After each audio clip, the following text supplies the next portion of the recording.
Hello and welcome, Citrus Heights and the world. I'm Al Gonzalez, and you're about to get a jump start.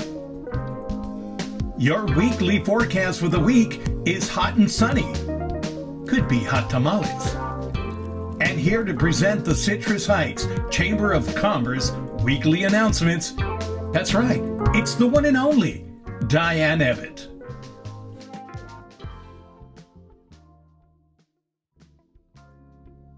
Hi everyone, this is Diane with the Citrus Heights Chamber, and I have your announcements today. We're going to start with our ribbon cuttings. Chambers are always known for their ribbon cuttings, and our first ribbon cutting is Royal Stage Performing Arts, and yes, it is inside Sunrise Mall.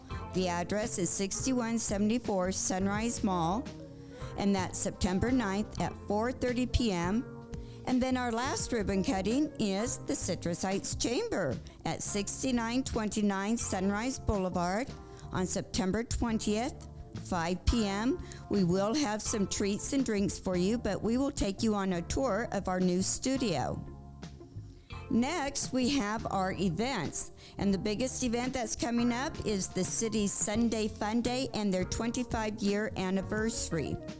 The date for that, September 25th, 11 to 4, and it's being held at Rush Park. Our last event is going to be our normal chamber luncheon. It is always held the second Tuesday of the month, and we have Stephen Veldhuizen, and he is going to teach us all about Fishing 101, how to catch a whale. And that is Phishing, not the other fishing. And that is going to be held September 13th from 11:30 a.m. to 1 p.m. I hope to see everyone at all of our fun events. Now on to our guest, most important. We're speaking with the one and only Jace from Citrus Heights Water District. My co-hosts, Holden, and I are going to ask them your burning questions and really put them in the hot seat. But first, I'd like to thank our Chairman's Circle sponsors, the City of Citrus Heights, Citrus Heights Water District, Dignity Health, and SMUD. Welcome, I'm Diane Ebbett, and I am the Executive Director for the Citrus Heights Chamber of Commerce, and welcome to Jumpstart. Today, we have my co-host, which is Holden Vargas with FCA Financial, and then we also have Jace Nunez from Citrus Heights Water District. And Holden is going to be asking Jace a lot of questions about plants and water. Take it away, Holden. Well, of course, first, want to welcome you in. Thank you. Yeah. This is new for us, but, we're hoping that the community and people writ large really enjoy this stuff, being informed. And as so, you're going to inform us a little bit. We've got a couple kind of important events from my standpoint, because when I'm reading through these, I say, hey, that sounds like something that I like. So, first of all, what do you do for Citrus Heights Water District? For Citrus Heights, I am a management analyst for their water efficiency division. So pretty much the nitty-gritty of my position is just to get our customers conserving water in any way possible. So trying to promote that and empower them through learning and through rebates, whatever way we can. Yeah, and could you explain a little bit, I think that most people understand, but why it's so important right now to be water efficient? It's always important to be water efficient, especially in California. It's been an area that's so variable on precipitation throughout the years, but right now, we're going through a pretty substantial drought, and conservation's always very important. Yeah. And what are some key things from your point of view that the people of Citrus Heights and beyond can do to be more water efficient? Well, they could come out to our Water Smart classes. We have 2 coming up in September. So, the slate of the classes, or the idea of the classes, is to teach our customers how to garden and landscape efficiently and conserve water in those ways. And they could also do infrastructure things to their houses, install low flow toilets. They could high efficiency clothes washers. That's another big thing. There's a lot of small things adds up to a big amount. So yeah. I have a note on that. I went through and I believe I received them from the water district. I'm not 100% certain, but I have little blue bags in my toilets, in the back part, and I fill them with water so that the tank doesn't fill up as much with water. And so that's supposed to help conserve. Yes. And then also shower heads. I believe I received some from the water district there too. And that is where it's water conserving shower heads.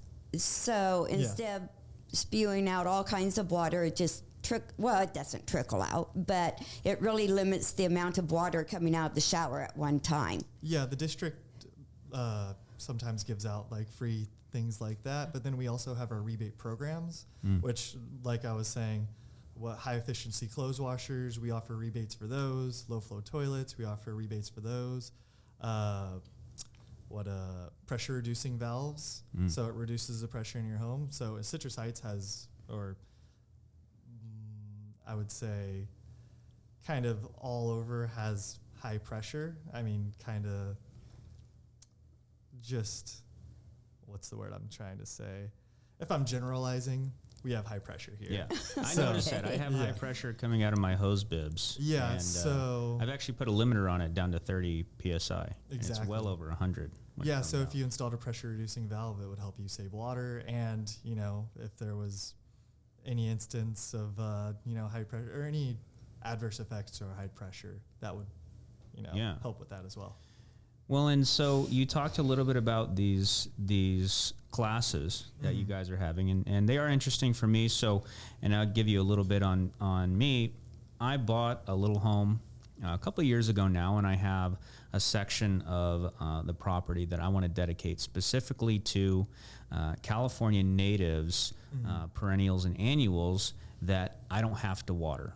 So it will get its water in during the months that we get rain, but that will be the only time that I water it. And my theory is that regardless of the season, something will be growing there, and it will change, but ultimately I'm going to have that springtime flower kind of super bloom, and then obviously it'll taper off during the hot months, but that there will always be something there. What do you think about that? I love that. And yeah, like you're saying, exactly, the September 17th class, that's exactly what it's going to be talking about. So the title is Fall for Native Plants, incorporating the region's flora into your garden. So that's exactly what it's going to be discussing. So it's going to, all the different native plants that you can incorporate into your landscape, it's going to be discussing.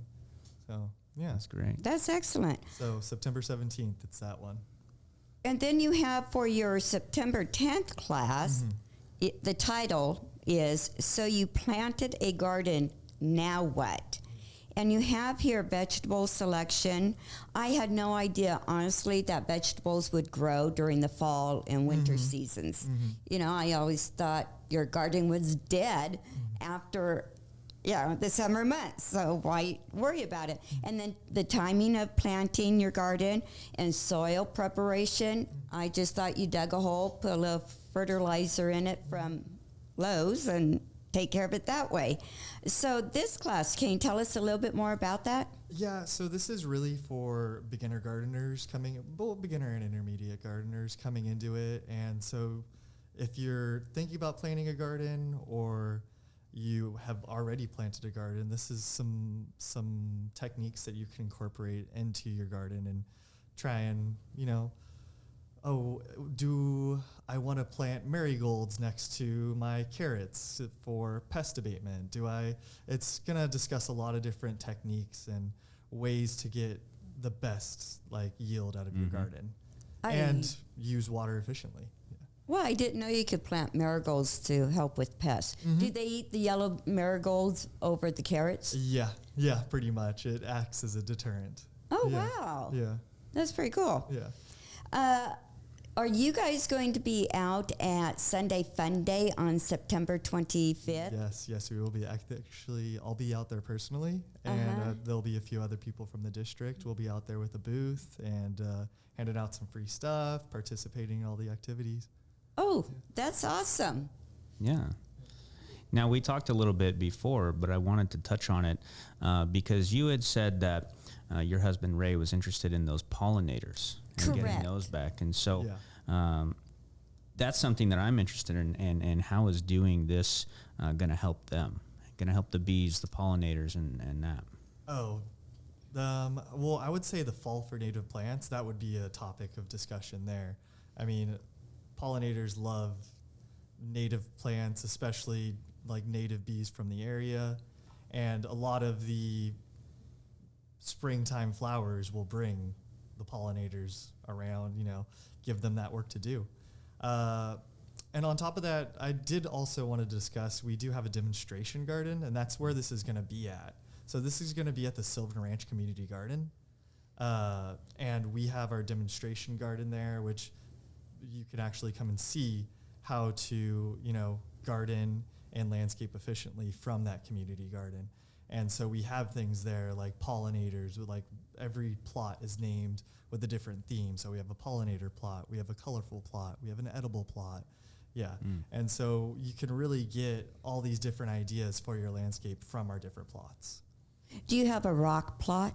Not yet, but that is something to think about. Yeah. I mean, that one definitely conserves water, but it's not nearly as nice and pretty as the other. Yeah. Yeah, We it's need different rocks and ones. cactuses. Oh, yeah, Yeah. cactus. There's a house off of Oak Avenue in Citrus Heights that's what their front yard is. And it really does look nice. And there's never weed in it. It's just perfectly maintained. And it does look nice, but I like the other ones, the pollinators with the little flowers and stuff. I think that looks better. Especially in the spring, yeah. Yes, Yeah. yes. And, right now my husband and I, we live on 2.5 acres. And so right now what he's using for the bees, for pollinators, are star thistles. So do you guys know how many star thistles we have on 2.5 acres, thanks to the bees? It's a lot. Yeah. Yeah, 2.5 acres worth. Yeah, that's not the nicest plants either. Especially No, if they're you've not. got to walk in. I think there's something better that we could do for you there. I'm hoping. Yeah. Maybe some, we have out at the garden, lacy blue Russian sage. And that one, the Ooh. bees really like that one. Really? And yeah, it's bloomed. It's supposed to have a wide bloom period, but I didn't realize it started in early spring. It's continued throughout the heat and throughout so I think it goes hopefully till late fall, and it's beautiful too. It has these purple or kind of lilac color flowers that come off of it. Yeah. Oh, I'm excited then about the September 17th. Yeah. Now, is there any advice for somebody like Holden who does container gardens? Would Yeah, you be able I to have, use the same methods for container garden versus a plot? Yeah, I would say, that's something that I'm not too knowledgeable about, but I know I've heard about it and it sounds really interesting. I haven't done too much research about it, but the soil preparation, moisture levels, those are all things that are going to be discussed. And are you doing seasonal stuff with the containers? Like, are you having it indoors, or how's that work out? For most of what I do, and so this year I've actually reduced the number of containers, and I've mostly gone to just a raised bed model, because the challenge was keeping those containers moist, because the sun beats on them here, and all those nursery pots, most of them are just black plastic, so they get super hot and that soil cooks in there. So that was largely my garden last year was containers, and I was doing everything from peppers, tomatoes, zucchinis, cucumbers, and then when it got really hot, that's when I kind of knew, like, hold on, these are going to require a lot of water and maintenance just to keep them going. So I kind of phased out most of the containers. I realized that I do have some. I have a couple brambles of raspberries and blackberries in containers, and that's simply because they're pretty strong plants, so I don't want them getting out of the container. Right, right. But yeah, now I've pretty much localized my vegetable gardening to 3 raised beds, and then I'll have my other area with that native garden bed just on the ground. So that's what my landscape looks like right now. Yeah, that's exciting. Yeah. Yeah. Talking about keeping stuff contained, we have a tomato plant out of the garden. It's just too happy. Like, it wants to go into every other plot, and I have to trim it back it seems like every other week I'm out there cutting stuff off of it, and yeah. But same with the raspberries. Now, with the tomatoes off of it, do you bring them all back to the office and say, here you go, everyone? Yeah, so we do that. I'll pick them and take them to the office and, kind of distribute them. That's kind of a fun thing about my job. But then also we have a group called Garden Corps. And so they actually help me maintain the plots. So they also take some tomatoes home to their families and the edible stuff that we have. Wonderful. Yeah. Wonderful. Yeah, so that's another thing that if anybody's interested in Garden Corps, they could email me or, go on our district website. There's forms to fill out for that as well. And yeah. What is your website address? Our website address is our initials, actually. So Citrus Heights Water District. So www.chwd.org. .org. Yeah, Okay. Yeah. Well, that's cool. Yeah. Now, I've been to the Sylvan Ranch Community Garden. Have you been there? Yes. Yeah. Okay. Yeah. So we kind of know going there, but for anyone who hasn't, who is going to show up, hopefully on the 10th and the 17th, do they need to RSVP? Is it just come and learn, don't have to do anything, or what's that look like? We would prefer them to RSVP, and I would say the easiest way to do that is probably through our Facebook. We've been posting it kind of every day. Yeah. We want people to come. Yeah. So if you go to our Facebook, go down the feed, you'll see it. You can click on it and RSVP. But you could also show up day of too. And yeah. Wonderful. Yeah. That's good. Well, these things are exciting for me. I know that I'm probably going to learn some stuff. You're going to learn some stuff when we go to these. And that seems to be the big thing here is we want to get people learning about these different things so that they can really benefit from them, not only from an environmental standpoint, like we got to save water, but also saving water saves them money too, right? Yeah. And also just to put this out there too, is we film all our Water Smart classes and we post them to our YouTube channel. So our past ones, that's all great resources. So if you're looking for water saving tips, go on our YouTube channel and there's a bunch of different resources that you could learn from. And so these ones will be on there probably at the end of the month. That's as we try to get them on there as fast as we possibly can. It goes through an editing process, but Yeah, we know about editing. Yeah. Now that's not an excuse not to come, just because you can watch them on right. YouTube. You gotta come too. You'll learn more if you come in person and get your hands dirty And ask all kinds of questions. Right. Yeah. Yeah. Yeah, we have really good instructors that are very capable of answering any questions that anybody has. Yeah. So, yeah. Now here's the thing, because I like getting my hands dirty. I like having my hands in the soil. I assume you're the same way. What about you, Diane? Do you like when your hands are dirty, getting in that soil and? No, I don't mind as long as I wear gloves. I do not like soil in my fingernails, and so as long as I can wear gloves, I'll work a little bit. Now I will tell you, and this is kind of off topic, but hey, I did get to run a tractor this summer. Oh, yeah? Yeah, the kind with the claw. Okay. Yeah. Like a backhoe? Yes, Okay. yes. Although it was taken away from me after I hit my husband in the head. So, but it was fun. Yeah.